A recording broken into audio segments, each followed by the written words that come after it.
আসসালামু আলাইকুম প্রিয় শিক্ষার্থীরা, আশা করি তোমরা ভালো আছো। আজ আমি তোমাদের মাঝে মজার একটি প্রশ্ন নিয়ে আলোচনা করব। প্রশ্নটা কি? প্রশ্নটা হলো, চাহিদা রেখা ডান দিকে নিম্নগামী হয় কেন? চাহিদা রেখা ডান দিকে নিম্নগামী হয় কেন? তাহলে এই প্রশ্নের সমাধান করার আগে আমাদের জানতে হবে চাহিদা কাকে বলে। তাহলে প্রথম কাজ কি বলো? প্রথম কাজ হলো আমরা পরীক্ষার খাতায় লিখব যে চাহিদা কাকে বলে। তাহলে আমরা জানি চাহিদা কাকে বলে। কোন নির্দিষ্ট সময় বলো, কোন নির্দিষ্ট সময় ক্রেতা বিভিন্ন দামে যে পরিমাণ দ্রব্য ক্রয় করতে প্রস্তুত থাকে তাকে ওই দ্রব্যের চাহিদা বলে। কি বলছি বলো? একটি নির্দিষ্ট সময় বা কোনো নির্দিষ্ট সময় ক্রেতা যে ক্রয় করবে, ক্রেতা বিভিন্ন দামে একটি পণ্য যে পরিমাণ ক্রয় করবে বা ক্রয় করতে প্রস্তুত থাকে তাকে বলা হয় ওই দ্রব্যের চাহিদা। মনে করো আমি একটা পণ্য, মনে করো পেঁয়াজ বা রসুন বা যে কোনো একটা পণ্য ধরো, আমি ধরলাম পেঁয়াজ, ধরো আমি 1000 টাকা মন পেঁয়াজ হয়, 1000 টাকা মন পেঁয়াজ, আমি 10 মন পেঁয়াজ ক্রয় করো, 10 মন পেঁয়াজ কী করছি আমি ক্রয় করছি। তাহলে আমার পেঁয়াজের চাহিদা কত বলো? পেঁয়াজের চাহিদা কত মন? 10 মন। আশা করি তোমাদের চাহিদা কাকে বলে এইটা নিয়ে কোনো সমস্যা নেই। এরপরে আমাদের যে বলছে চাহিদা রেখা ডান দিকে নিম্নগামী হয় কেন? বিশেষ কিছু কারণের জন্য চাহিদা রেখা ডান দিকে নিম্নগামী হয়। আমরা কি জানি বলো? আমরা জানি চাহিদা রেখা চাহিদা এবং দামের সাথে বিপরীতমুখী সম্পর্ক, চাহিদা এবং দামের সাথে বিপরীতমুখী সম্পর্ক কিন্তু বিদ্যমান।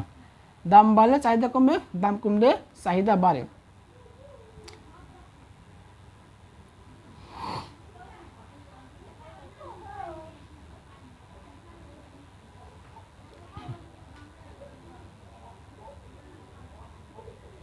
এই তো আমাদের চাহিদা রেখা ও এক্স, এইটা আমার হয়। আমরা কি জানি দাম বাড়লে চাহিদা কমে, দাম কমলে চাহিদা বাড়ে। এটা যে রেখার মাধ্যমে প্রকাশ করা হয় তাকে বলে চাহিদা রেখা।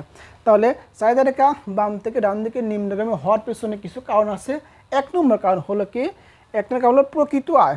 প্রকৃত আয়, একটি দ্রব্যের দাম যদি স্থির থাকে, একটি দ্রব্যের যে কোনো একটা পণ্য বিবেচনা করো, তুমি তো মনে করো যে আলু, আলু একটি পণ্য, এই পণ্যের দাম আমার 20 টাকা স্থির আছে। আমার মাসিক ইনকাম ছিল, আমার আয় ছিল মনে করো 10,000 টাকা, 10,000 টাকা, 10,000 টাকা। তাহলে বলছে কি? বলছে প্রকৃত আয় যদি একটি পণ্যের দাম স্থির থাকে এবং আমার আয় বৃদ্ধি পায়,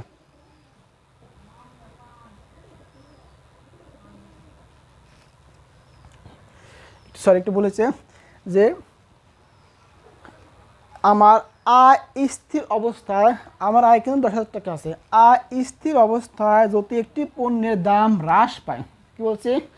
আয় স্থির অবস্থায় যদি একটি পণ্যের দাম হ্রাস পায় তাহলে ওই পণ্যের চাহিদা বৃদ্ধি পায়, ওই পণ্যের চাহিদা বৃদ্ধি পায়। মনে করো আমার আয় যখন ছিল 20 টাকা, এই মতো অবস্থায় দাম ছিল কত টাকা? আলুর দাম 20 টাকা, সরি আয় ছিল 10,000 টাকা, আলুর দাম ছিল কয় টাকা কেজি? 20 টাকা। এখন আলুর দামটা হ্রাস পেয়ে কত হয়েছে? 15 টাকা হয়েছে। আলুর দামটা হ্রাস পেয়ে 15 টাকা হয়েছে। আমার আয় কিন্তু ঠিকই আছে, আয় ঠিক আছে। আমি এখন বলো আলুর পরিমাণ কয় বেশি করব না কম করব? অবশ্যই কিন্তু বেশি করব। আর বেশি করার কারণে চাহিদা রেখা ডান দিকে নিম্নগামী হবে, দাম কমবে, দাম কিন্তু কমতেছে, দাম যেহেতু দাম কমতেছে সেহেতু আমার আয় ঠিকই আছে। এই জন্য কি আমি বেশি পরিমাণ ক্রয় করবো বা বেশি পরিমাণ ভোগ করবো, আর এই জন্য চাহিদা রেখা বাম থেকে ডান দিকে নিম্নগামী হবে। তাহলে কি বলছে বলো? আয় স্থির অবস্থায় কোনো একটা পণ্যের দাম হ্রাস পেলে ওই পণ্যের চাহিদা বৃদ্ধি পায়, আর এর জন্য চাহিদা রেখা বাম থেকে ডান দিকে নিম্নগামী হয়। এটা গেল আমার 1 নম্বর পয়েন্ট। 2 নম্বর পয়েন্ট হলো চাহিদার সমীকরণ ঢাল। চাহিদার সমীকরণ ঢাল যদি ঋণাত্মক হয় তাহলে চাহিদা রেখা বাম থেকে ডান দিকে নিম্নগামী হয়। অ্যান্ড প্রশ্ন, স্যার চাহিদা রেখা তো আমরা জানি না, তাহলে আমরা জানি, মনে করি, খেয়াল করো, মনে করি চাহিদা চাহিদা সমীকরণ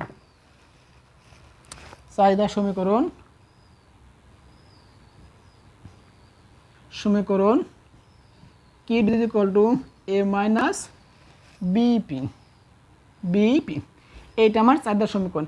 এই চাহিদার সমীকরণকে আমি এখানে স্বাধীন চলকেরা পির সাপেক্ষে অন্তরীকরণ করব। অন্তরীকরণ করে আমি যদি এই যে বির মানটা পাই, বি কিন্তু ঢাল, এখানে বি কিন্তু আমার ঢাল, বির মানটা তো ঋণাত্মক হয় তবে এটা কী বলবো, ঢাল ঋণাত্মক। আর ঢাল ঋণাত্মক মানে কি চাহিদা রেখে বাম থেকে ডান দিকে নিম্নগামী হবে।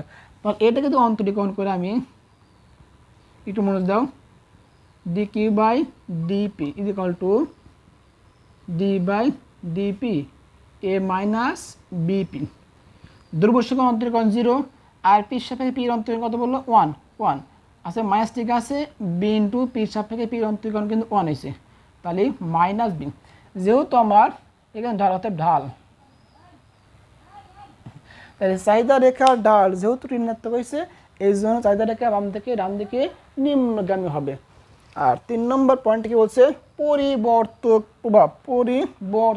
পরিবর্তক মানে কি, আমি একটি দ্রব্যের পরিবর্তে অন্যটি দ্রব্য ব্যবহার করলে যদি আমার চাহিদা বা তৃপ্তির কোনো পরিবর্তন না হয় ওই পণ্যকে বলা হয় পরিবর্তক প্রভাব, পরিবর্তক দ্রব্য। যেমন করো আমি গুড় এবং চিনি এই দুইটার পরিবর্তে যে কোনো একটা ব্যবহার করতে পারি, এক্ষেত্রে আমার উপযোগ বা ভোগের কোনো পরিবর্তন হবে না, কিন্তু আমার তৃপ্তির কোনো পরিবর্তন হবে না।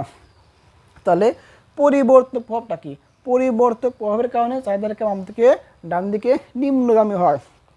দুইটি দ্রব্যের মধ্যে দুইটি দ্রব্য, একটি চিনি আর একটা গুড়। গুড়ের দাম স্থির অবস্থায় কি বলছে বলো, একটা দ্রব্য গুড়, একটা দ্রব্য চিনি। তাহলে দুইটা দ্রব্যের মধ্যে যে কোনো একটা দ্রব্যের দাম কি স্থির, যে কোনো একটা দ্রব্যের দাম কি স্থির, এমন এটা স্থির ধরি, স্থির এটা স্থির। আমার গুড় এবং চিনি এই দুটো দ্রব্যের মধ্যে গুড়ের দাম কিন্তু ধরছে স্থির। গুড়ের দাম স্থির অবস্থায় চিনির দাম হ্রাস পায়। গুড়ের দাম স্থির অবস্থা মনে করো এটার দাম ছিল 20 টাকা, এটার দাম ছিল 20 টাকা। এখন চিনির দাম হ্রাস পেয়ে কত হয়েছে, চিনির দাম হ্রাস পেয়ে কত টাকা হয়েছে, 15 টাকা হয়েছে। তাহলে বলছি গুড়ের দাম স্থির অবস্থায় চিনির দাম হ্রাস পেলে চিনির চাহিদা বৃদ্ধি হবে না, ওর দাম 20 টাকা ঠিক আছে, কিন্তু এটার দাম কি হয়েছে, হ্রাস পাইছে।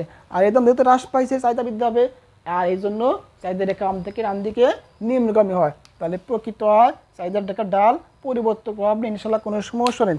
এরপর বলছে দ্রব্যের বিভিন্নমুখী ব্যবহার।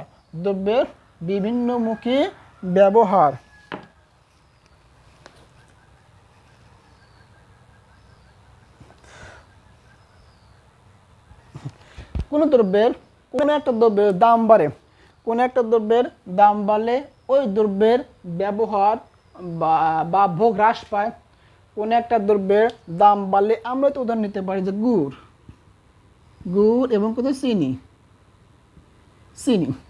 তাহলে বলছে দ্রব্যে বিভিন্নমুখী হয়। কোনো একটা দ্রব্য এই গুড় এবং চিনির মধ্যে যদি আমার চিনির দামটা বেড়ে যায়, খেয়াল করে চিনির দাম বেড়ে গেছে, এটা ছিল 20 টাকা, এটা 20 টাকা, পরবর্তী সময় এটা কয় টাকা হয়েছে, 25 টাকা গেছে, অথবা এটা হ্রাস পাইছে মনে করুন, এটা আমি হ্রাস দিচ্ছি, হ্রাস পর কয় টাকা, 15 টাকা হয়েছে। তাহলে কি বলছি, দ্রব্যের বিভিন্নমুখী ব্যবহার।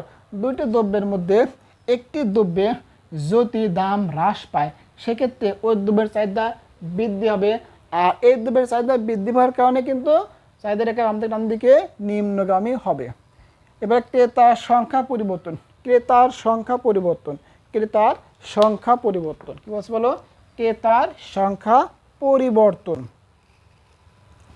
কোন দ্রব্যের দাম বাড়লে ওই দ্রব্যের ক্রেতার সংখ্যা হ্রাস পায়। খেয়াল করো, কোনো একটা দ্রব্যের সহজ ভাষায় কোনো একটা দ্রব্যের যদি দাম বাড়ে ওই দ্রব্যের ক্রয় কমে যাবে, আর ক্রয় কমে যাবে মানে কি, ক্রেতার সংখ্যা হ্রাস পাবে।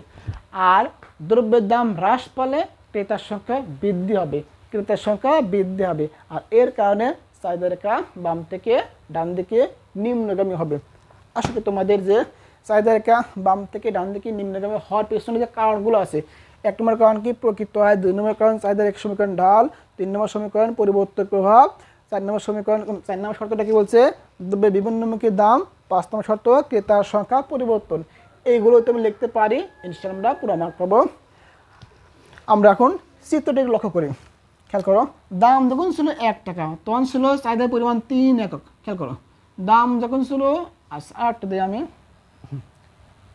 দাম যখন ছিল 3 টাকা তখন ছিল আমার চাহিদার পরিমাণ কিন্তু 1। এরপরে দাম হ্রাস পায় 2 টাকা হয়েছে, দাম হ্রাস পায় 2 টাকা হয়েছে, চাহিদার পরিমাণ 1 থেকে বৃদ্ধি পেয়ে কত হয়েছে 2 হয়েছে। দাম আরও হ্রাস পাইছে, দাম আর 2 থেকে 1 টাকা হয়েছে, চাহিদার পরিমাণ বৃদ্ধি পেয়ে 2 থেকে 3 হয়েছে। এটা পরস্পর এ বি সি বিন্দু ছেদ করছে, আর এ বি সি বিন্দু যোগ করলে আমার একটা রেখা পাওয়া যায়। এ বি সি বিন্দু যোগ করলে আমার একটা রেখা পাওয়া যায়। এটাকে বলে কি রেখা বলো? চাহিদা রেখা। এটা কিন্তু বাম থেকে ডান দিকে নিম্নগামী। আশা করি তোমাদের এই প্রশ্ন ইনশাল্লাহ কোনো সমস্যা নেই। ভালো থেকো, সুস্থ থেকো, আল্লাহ হাফেজ।